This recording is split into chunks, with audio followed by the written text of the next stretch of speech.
بسم الله الرحمن الرحیم. قدرمندو لیدونکو او اوریدونکو او ګرانو هیوادوالو سلامونه او احترامات مې ومنئ. نن 3 د جولای کال 2026 چې جمعة المبارک سره سمون خوري ستاسو په خدمت کې حاضر یم. د نن ورځې په نړیوالو موضوعاتو کې د چین خبرداري امریکې ته او اروپا ته، همدارنګه د امریکې د یو چورلکې یا هلیکاپټر راپرزیدل، د امریکې خپل لوی بمبار طیارې چې B-52 دي د انګلستان نه ویستل، د حوثیانو په سره دریاب کې یا دریای سرخ کې ریډ سی کې هلته په کښتیګانو باندې برید، د ایران د نتنز فردو او د اصفهان د معاینې نه انکار، په بحرین کې د امریکا تر سیوري لاندې د غلامانو یو بله ناسته، همدارنګه د سوریې د بهرنیو چارو وزیر سفر لبنان ته، د ملګرو ملتونو نظر د غزې متعلق، جوزف اون اعلان وکړ چې اسرائیل ته خپل یو صفق خاورم نه ورکوو، باقر قالیباف چین ته روان دی، اسرائیلي توپخانې په جنوبي سوریې باندې بیا بمبارد وکړ، او د افغانستان د اسلامي امارت د لوړپوړي هیئت سفر ایران ته ترڅو د علي خامنه‌ای په تشییع جنازه کې ګډون وکړي. دا ټول هغه مسایل دي چې تاسو حضور ته وړاندې کوم. اوس شروع کوو د اول خبر نه. زما اول خبر دا دی چې په قطر کې د امریکا او ایران د پاکستان او د قطر په وساطت سره ناسته کې پاکستانیانو دا ادعا کړې چې پرمختګ شوی دی، قطر ادعا کړې ده چې پرمختګ شوی دی، خو ایران خوشحاله نه ښکاري او هغه وایي چې کم پرمختګ نه دی شوی. اصلي طرف وایي چې کم پرمختګ نه دی شوی. همده لپاره بله ناسته امریکایانو غوښتله چې راتلونکې هفته کې وشي. ایرانیانو هغه په 18 د جولای ته محوله کړې ده او په دې مناسبت یعنی 15 ورځې نور د دې منځ کې ناسته نه کیږي چې د 15 ورځو کې به نوره څه لوبه کیږي، والله اعلم. مدا دا بله ناسته تر 18 د جولای پورې غځولې ده. د امریکایانو نظر دا و چې بلې هفتې ته به سره کینی یا کیدای شي د هغې نه نږدې، او دا ممکنه ده چې که چېرته په ایران باندې دغه وکړي، کله چې د علي خامنه‌ای تشییع د جنازې وشي، نو د هغې نه بعد دی ممکن بیرته مذاکرات ته راوګرځي. همدارنګه د چین ولسمشر شي جی پینګ امریکې او اروپا ته دا کړی دی چې د ایران د اتومي د برنامې پر مقابل کې چې کوم تحریمات او بندیزونه دوی لګولي دي، دا باید لغوه کړي، لرې کړي او د خبرو اترو میز ته راوګرځېږي او کوم خبرې اترې چې کوي په هغې باندې دوی ودرېږي. په ضمن کې دا اشاره یې ورکړې ده چې دوی د ایران تر شا ولاړ دي او په هیڅ قیمت به دا پرې نه دي چې اسرائیل او امریکا د ایران نظام را وپرځوي. دا ضمن کې دا خبر هم امریکې ته رسولی دی. بل خبر دا دی چې په تنګې هرمز کې د امریکا یو چورلکه چې هلته د کوم کار لپاره فعالیت کې لګیا وه، دفعتن خپل کنټرول یې د لاسه ورکړ او هملته په تنګې هرمز په اوبو کې ولوېدله. دې کې 4 کسان ناستو، 3 کسو ته نجات ورکړل شوی دی، یو کس لا درکه دی. دا طیاره MH30 هاک ده او دا د امریکې د نظامی چورلکو کې د بهترینو چورلکو نه ده. خو دا ځل یو کار چې تفاوت دی هغه دا دی چې سنکام مخکې له دې نه چې کوم خبره وشي، وخت نه اعلان وکړ چې دا چورلکه د کوم عوارضو د بیروني عوارضو له کبله نه ده، بلکې د دروني عوارضو او د تخنیکي مسایلو له کبله خپل کنټرول د لاسه ورکړی دی، ځکه هغوی پوهېده چې دې نه اسرائیل او امریکا غلط استفاده کوي او د امریکا پوځ چې دی جنګ ته اوس آماده نه دی. نو دفعتن دا اعلان کړی دی چې دا هلیکوپټر چې دی دا په تخنیکي لحاظ سره ولوېدلی دی چې ما بعد اوس بیا دې نه څوک استفاده وکړي او ډونالډ ټرمپ ته وایي دا ایران وهلې ده او هغې بیا برید شروع نه کړي. نو خپله یې دوی پوځیان ورته ویلي دي چې دا جهاز چې دی دا الوتکه دا په خپله ولوېدلې ده. همدارنګې امریکې د امریکې د انګلستان په هوایي ډګر کې یعنی فرفورد دی، په هغې کې B-52 طیارې درلودلې، 6 دانې یې د ډزې نه ویستې دي. خو دا نه دی ویلي چې دا چېرته لاړې، دا بیرته امریکې ته لاړلې، دا ډیګې ګورسیې ته لاړې، دا چېرته لاړې؟ ځکه چې دوی دا طیارې معمولا په قطر کې ساتي، ځکه لویترین میدان هوایي او رنوی همغه ده چې 3750 متره دغه لري، نو هغه د دې طیارو لپاره ده او د دې وزن جګولی شي. نو هغه میدان هوایي خو د تشیع هلته نه ځي، یا به امریکې ته ځي یا به ډیګو ګارسیې ته ځي، دلته هم دی ځای ورته لري. نو د دی وی دا نه دی ویلي، خو دې کې دومره تبصره پېښ شوې ده چې امریکې د جنگ د اختتام علامه هم دا ده چې دا کښتیګانې دا الوتکې له دې نه ویستلې او دی بیرته ویوړلې. ښکاره کوي داسې چې دا امریکې ته لاړې. هغه 12 کیسې 135 د منځني ختیځ نه ویوړلې امریکې ته. یو خونه د جنگ وخت کوي، بل خونه لګیا د خپل اسلحې ټولوي او وړي یې، چې د برنامه څه ده دا لا نه ده معلومه. همدارنګې حوثیانو په ریډ سی کې یا په سره سیند کې د وړوکو کښتیګانو په ذریعه باندې په لویو کښتیګانو باندې برید کړی دی، او یوه لویه کښتۍ چې تجارتي کښتۍ وه د برید لاندې چې راغلې ده، ډېر زر یې ځان یو ډډې ته کړی دی او په یو ګوشه کې ودرېدلې ده، د دې د دغې نه یې ځان بچ کړی دی. نو پس له هغې نه یعنې نړیوال د هغې سره تماس نیولی دی، خو دلته وایي څه دغه نه شوي، اما نورې وړې کښتیګانې دوی برمته کړي دي او وهلي دي. دا د یو حرج مرج د پیدا کولو لپاره او د اسرائیل او د امریکا د ګواښ لپاره دا کار دوی کوي. همدارنګې ایران د نړیوال اټومي انرژي ادارې دا غوښتنه کړې وه دی به ایران ته ځي، او بالخصوص دی اوس په دې باندې ټینګار کوي دا رافایل ګروسي و دغه چې موږ ته اجازه راکړي چې هغه ځایونه موږ والي چې هغه موږ وګورو. یعنې دا سړي ته څومره قهر راځي که یو ګاونډی راشي ستا په کور کې ورانۍ وکړي، ستا کور ته بم واچي، ستا کور وران کړي، بیا پس ته تا ته وایي چې ما ته اجازه راکړه هغه ځای چې ما وران کړی زه هغه وګورم چې ما څومره وران کړی. یعنې سړي دا زړه غواړي دا سر یې ورته په دې تیږه ووهي او هملته یې ځای په ځای کړي. دا د دوی دا کار دغه شیطاني کار دی. راغلی دي بمبارد هم کړی دی، ځایونه یې وهلي دي، اوس وایي ما ته اجازه راکړه زه هغه ځای وګورم چې ما دا څنګه وهلی دی.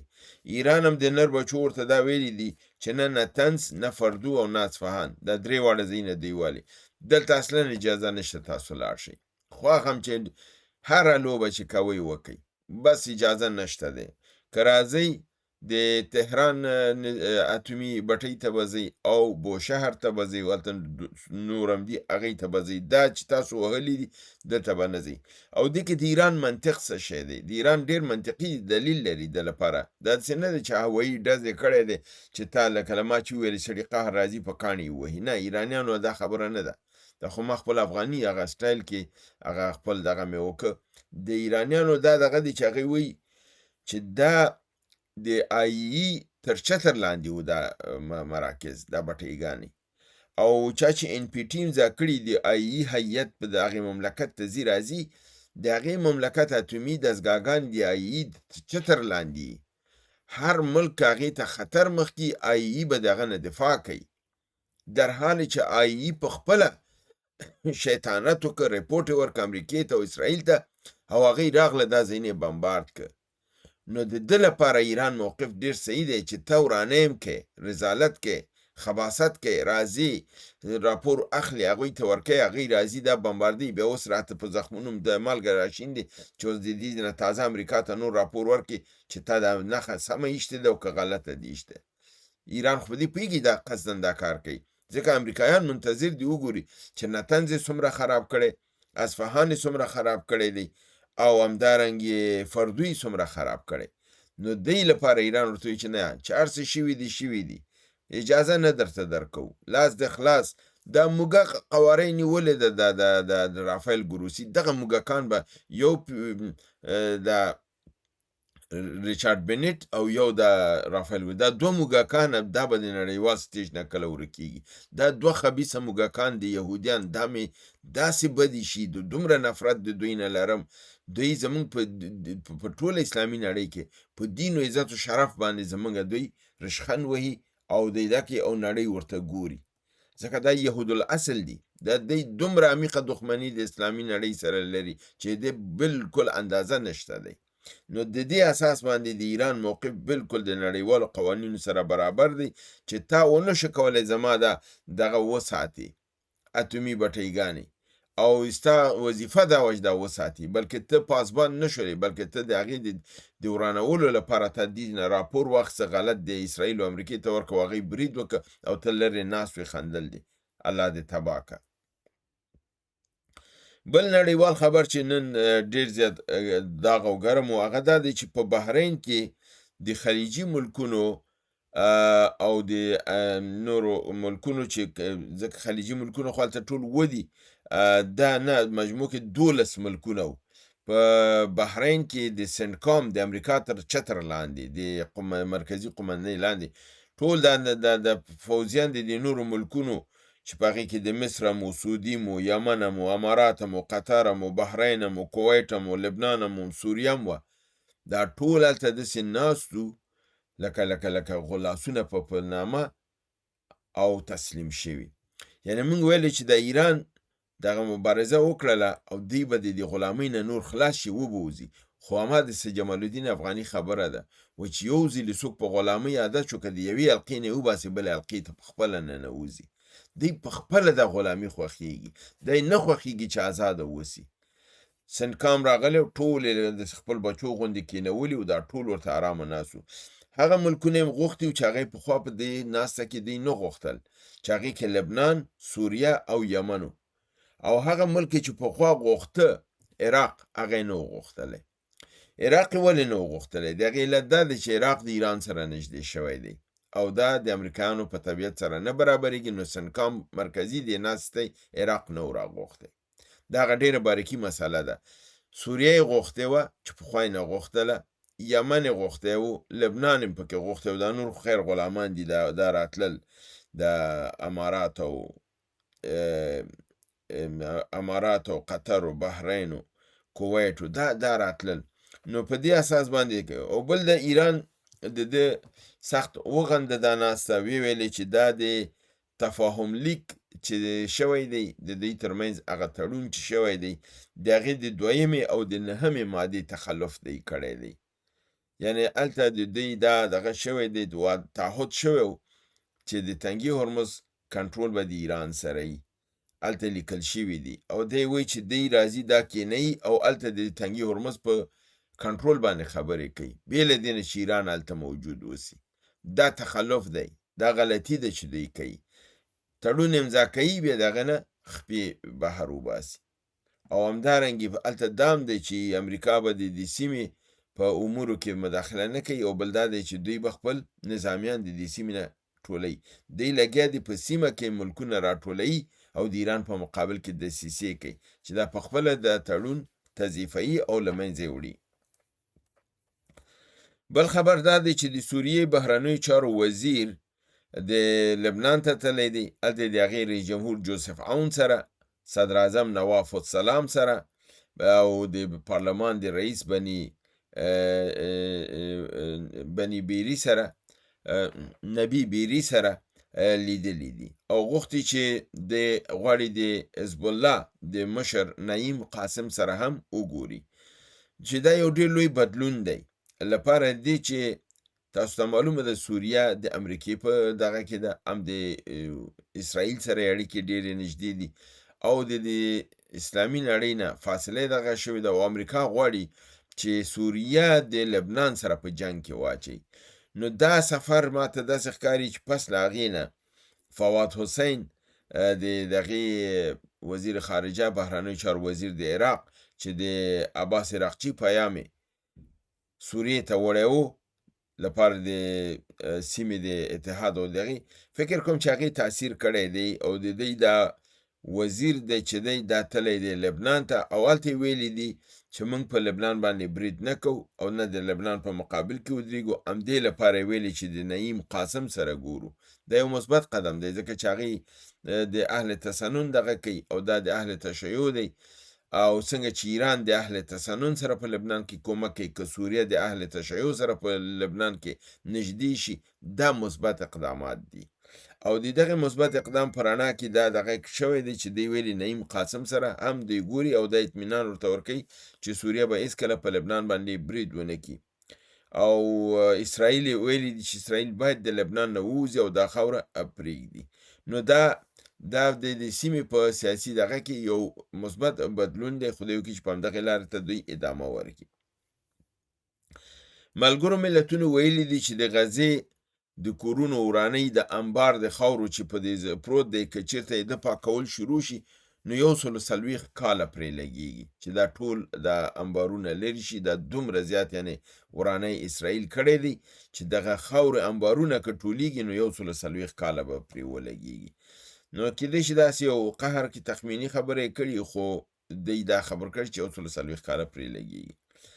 همدارنګې د لبنان رئیس جمهور جوزف عون ویلي دي چې خپل یو انچ خاوره به هم اسرائیل ته پرې نه ږدو. او نو بیا زما پوښتنه ذهن ته دا راغله چې ته د یو بلس خاوره نه پرېږدي، نو دا تړون دې ورسره څنګه امضا کړه؟ بیا په تړون کې دې دا 2 کلي ورسره ولې ومنل چې دې مسؤلیت به د اسرائیل سره او دلته به لبنانیان نه اوسېږي. که اسرائیل اجازه ورکوي لبنانی به راتلی شي، که اسرائیل اجازه نه ورکوي لبنانیان به نشي راتلی. نو دا کار دی بیا ولې وکړه؟ او دا شرط دی ولې ورته ومنه چې حزب الله به خالصلا کوم او دا سیمې به خالصلا کوم. اسرائیل د لبنان یعنی دا سالمیتو دا کاملا یرغمل کړی دی، خپل په ولکه کې نیولی دی، او اسرائیل به په لبنان کې تر دې هغه وخته پورې پاتې کیږي چې حزب الله ختم شي. حزب الله به نه ختمیږي، نو اسرائیل به دې نه وځي. نو لبنان چې اوس وایي چې یو انچ خاوره هم نه پرېږدم، خو ډېره خاوره یې سپارلې ده چې دا د سیاست او د خلکو لپاره وایي او عمل یې هغه کار کړی، که نه رښتیا هم دی اوس خپل غلطۍ ته متوجه شوي دي او غواړي د خپل غلطي اصلاح کړي. همدارنګې بل خبر دا دی چې باقر قالیباف د ایران د پارلمان رئیس، همدارنګې د مذاکرې د ټیم رئیس او د رهبر د روحاني رهبر خاص استازی د چین لپاره چین ته په سفر باندې ځي، تر څو د آخري تغییرات چې په سیمه کې راغلي دي او د امریکې سره دوی د اوربن په مسله کې فاصله پیدا شوې ده، په دې موضوعاتو باندې هلته خبرې اترې وکړي. همدارنګې اسرائیلي توپخانې د سوریې په سویلي ساحه کې په پرون 2 د جولای بریدونه ترسره کړي دي. دا بریدونه د سویلي ښار قنطیریه چې د سویلي سیمه د سوریه کې ده د بریقه او کودنا په ښارونو په دغه کې بمبارد کړی دي. او همدارنګې د لویدیځ ساحه د سوریې په ښار کې د درعا په ښار کې چې د الیرموک په منطقه کې یعنی منطقه حوض الیرموک کې هلته دغه برید کړی او د کروندګرو باندې برید کړی، د حقینو باندې برید کړی دی او هغه یې وژلي دي. او همدارنګې په همدغه ساحه کې یو بل سیمه او ښار دی چې عابدین نومیږي، په هغه باندې هم برید کړی دی. نو په سوریې برید کوي، په غزې برید کوي او په لبنان برید کوي، سره دی چې لبنان سره یې تړون خپل په ګټه باندې امضا کړی دی، کاملا د لبنان په نقص باندې دی، مګر بیا هم بمبارد روان دی. نو د داسې تړون څه ګټه ده؟ داسې تړون خو اصلا په کار نه دی. او آخري خبر زما د نن ورځې دا دی چې د امارت اسلامي یو عالی رتبه هیئت د ملا عبدالغني برادر تر مشرۍ لاندې چې په هغې کې به امیر خان متقي او همدارنګې ذاکر جلالي د بهرنیو چارو وزارت سیاسي دویم رئیس، عبدالله اعظام د ملا عبدالغني برادر د دفتر رئیس، حاجی حکمت د اقتصادي معاونیت د بخش رئیس، دا به په دې هیئت کې موجودي. دی به هلته ځي، په تشییع جنازه کې به د افغانستان استازیتوب کوي او خپل تعزیت به هلته وړاندې کوي او هلته به ګډون کوي. ویل کېږي اسماعیل بقایي ویلي دي چې کم از کم د 100 ملکونو نه هیات را روان دي او دا هیاتونه به هلته د عقیده خبرګزاري تصنیم نشر کړی دی او د اسماعیل بقایي له خولې دا خبره کوي چې 100 ملکونو نه هیات دعوت شوي دي او دا هیاتونه به راځي، نمایندګان به د ملکونو راځي. دې کې رؤسای جمهوران هم شته دی، صدراعظمان هم شته دی او نور استازي هم شته دی او د یوه دغه کوي او د ورځې 12 ساعته به د دې خلک کولی شي چې دا تشهید جنازې دا وشي کتلی، هلته دا جنازه چې ایښې ده دا به وګوري، ځکه راځي تېرېږي تعظیم کیده کېږي، نو حتما دا به یو 2 ورځې به دا دوام کوي، ځکه چې 12 ساعتو کې دا ټول کسان دغه نشي لیدلی. نو دا زما د نن ورځې نړیوال او سیمه ییز خبرونه چې تاسو حضور ته مې وړاندې کړل. تر بل برنامې چې بیا یې ستاسو حضور ته حاضرېږم، تاسو په لوی پروردګار د عالمیانو سپارم. وما علینا الا البلاغ.